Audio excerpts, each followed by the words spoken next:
अंकित तिवारी जी, मध्य प्रदेश। जय जय श्री हरिवंश महाराज जी। श्री हरिदास महाराज जी।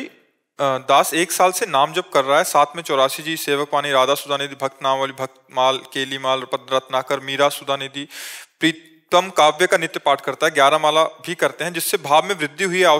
ऑफिस में काम करते हुए भी प्रियाजू का चिंतन होता था, लेकिन पिछले 3 महीने से भाव में शून्यता आ गई है। अब नाम में वो रस नहीं मिलता, प्रयास करने पर भी चिंतन नहीं होता।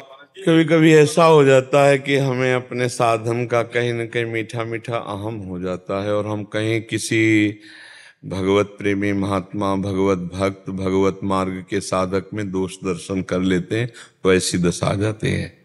कभी कभी ऐसा होता है, तो ये ही होता है। मीठा मीठा हम जान नहीं पाते। जैसे मेरा भाव बढ़ा है, ये किसने जाना? अहम ने। ये अध्यात्म है, बड़ा सूक्ष्म होता है। जब भाव बढ़ेगा तब आपको घटा महसूस होगा, आपको रोना आएगा, तड़पना आएगा, जलना आएगा। यही भाव बढ़ा है। जब ये संतोष हो रहा है कि मेरा भाव बढ़ा है, तो अहम को, वो अहम ही तो जांच कर रहे हैं ना। वो अहम, ये अध्यात्म बड़ा सूक्ष्म ऑपरेशन है। इसमें मेरे में अभिमान नहीं है, ये किसको पता चला? अहम को। वही अहम है। मेरे में भाव बढ़ा है, ये किसको पता चला? आपकी वाणी से निकला ना, मेरा भाव भी बढ़ा है। किसको पता चला? भाव बढ़ा तो तब होना चाहिए, मतलब डूब रहे हो ना, तो जिसके भाव बढ़ा है उसमें तो व्याकुलता आती है, उसमें तो अतृप्ति आती है, उसमें तो असंतोष बढ़ता है। भजनानंदी का भजन में कभी संतोष थोड़ी होता है। वो एक व्याकुलता, उससे पूछे भाव बढ़ा है क्या, तो कहेगा कि नहीं, हमें जैसा होना चाहिए वैसा नहीं है। अतृप्ति।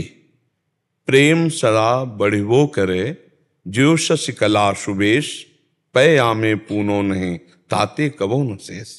प्रतिक्षण वर्धमान होने पर भी प्रेमी अपने में प्रेम की कमी महसूस करता है, भाव की कमी महसूस करता है। आपको कैसे महसूस हो गया कि आपका भाव बढ़ा है? मतलब त्रुटि हो गई। अध्यात्म की बात को स्वीकार करो। अब इस त्रुटि ने एक त्रुटि और कर दी। ये किसी न किसी साधक पर कहीं न कहीं दोष दर्शन कर लिया, तो उससे हमारे भजन में शुष्कता आ जाती है, सरसता चली जाती है। या किसी से समानता कर बैठा, या किसी में त्रुटि कर देख बैठा और किसी में समानता कर बैठा। ये बहुत सूक्ष्म होता है। चिंतन से सब क्रॉस हो जाएगा, चिंतन में हो जाता है।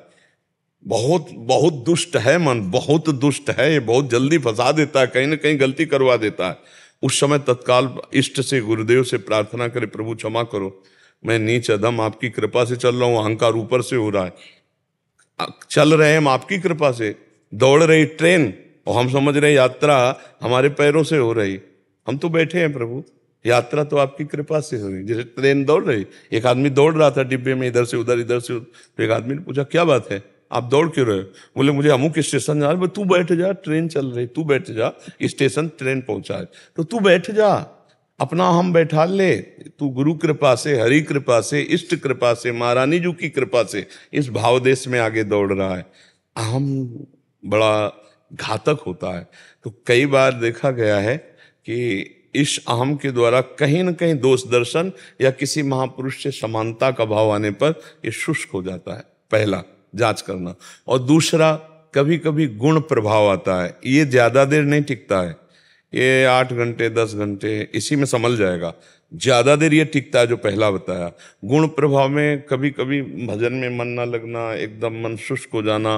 कबहू तो थोड़ो भजन, ध्रुवदास जी लिख रहे हैं, कबहू होत विशाल, मन को धीरज छुटे नहीं, गहे न दूजी चाल। धैर्य से रहना, थोड़ी देर में परिवर्तित हो जाएगा। रजोगुण तमोगुण जब अपना प्रभाव दिखाता है तो भजन में रुचि नहीं रहती। तीसरा, कभी कभी भोजन अशुद्ध हो जाता है। भोजन के अशुद्ध होने के कारण भजन में रुचि नहीं होती।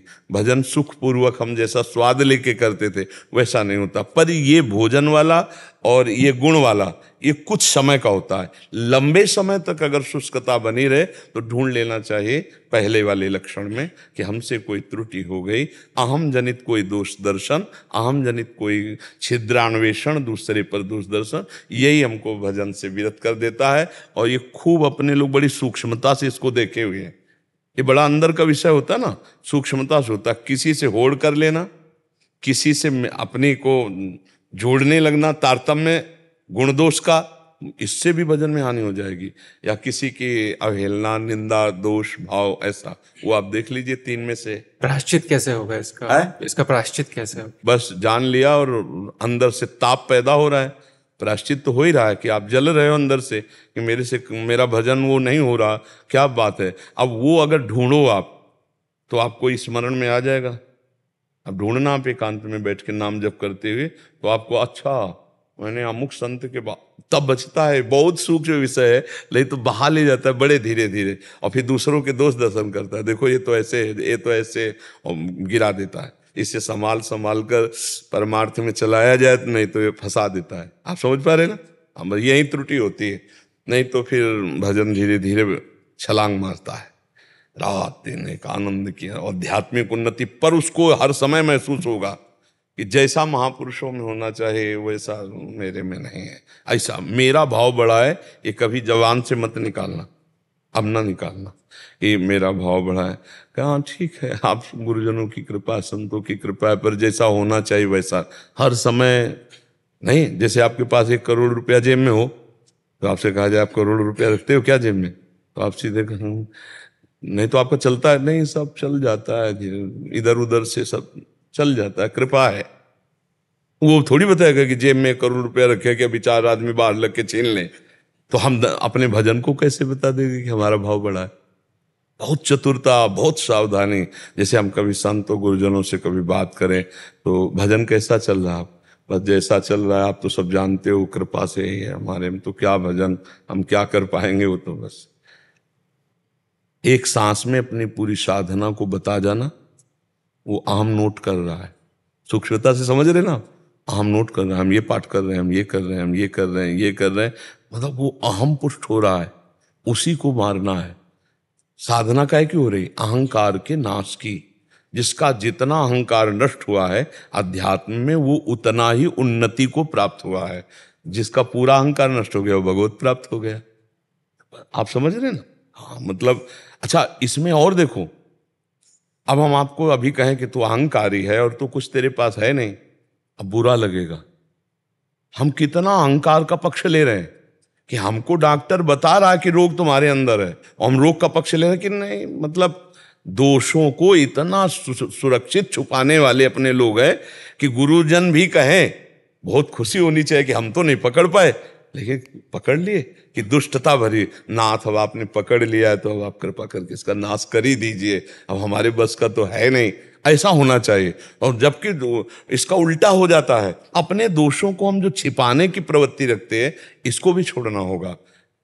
ये जो नोट कर रहा है ना कि आप इतना पाठ कर रहे हो, आप इतना जप कर रहे हो, आप इतने साधन में लगे और भाव बढ़ा है, वो अहंकार ही है जो नोट कर रहा है। नहीं, आप नहीं कर रहे, आपसे प्रभु करा रहे हैं। जब प्रभु करा है तो आप उसको करता क्यों बन रहे हो? अहंकार विमूढ़ आत्मा करता हमिति मन्नते, तो समझ रहे हो ना? आप करता क्यों बन रहे हो? आपसे किसने पूछा कि आप कौन सा पाठ करते हैं, कितना करते हैं?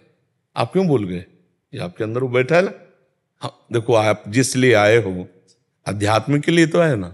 ये डॉक्टर, ये बच्चा, इसको समझो, शांत, गंभीर, अकर्ता, भगवान के द्वारा सब भजन निरंतर चलने लगेगा। और जब ये बैठ गया ना, तो यही दोष दर्शन करा के यही भजन में बाधा पहुंचा देता है। ये बड़ा सूक्ष्म विषय है जो हम आपसे चर्चा कर रहे हैं, अब इसको संभालिएगा, ठीक है? भगवान की कृपा बल से, गुरु कृपा बल से नाम मंत्र जपते हुए शांत भाव से संभाल।